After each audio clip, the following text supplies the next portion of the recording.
India suspends visas for Canadians as row escalates. India has suspended visa services for Canadian citizens amid an escalating row over the killing of a Sikh separatist on Canadian soil.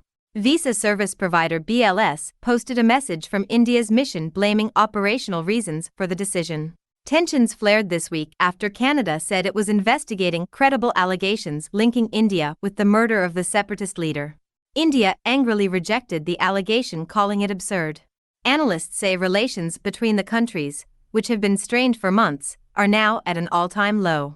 The message about the suspension of visas was first posted on the BLS website on Thursday. Important notice from Indian mission, due to operational reasons, with effect from September 21, 2023, Indian visa services have been suspended till further notice, it read. India's foreign ministry refused to comment on the matter and asked the BBC to refer to the BLS website. The move comes a day after India issued an advisory urging its citizens traveling to or living in Canada to exercise utmost caution in view of the growing anti-India activities and politically condoned hate crimes and criminal violence in Canada. Canada has 1.4 million people of Indian origin, making up 3.7% of the country's population, according to the 2021 census. India also sends the highest number of international students to Canada in 2022. They made up 40% of total overseas students at 320,000. Image source, Getty Images. Image caption.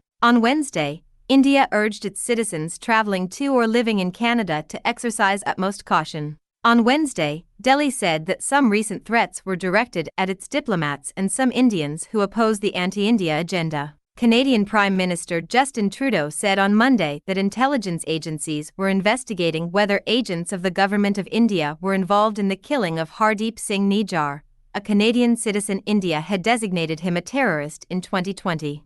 Nijjar was shot dead in his vehicle by two masked gunmen outside a Sikh temple on June 18 in British Columbia. Any involvement of a foreign government in the killing of a Canadian citizen on Canadian soil is an unacceptable violation of our sovereignty, Mr. Trudeau told the Canadian Parliament on Monday. India reacted strongly, saying that Canada was trying to shift the focus from Khalistani terrorists and extremists who had been given shelter there.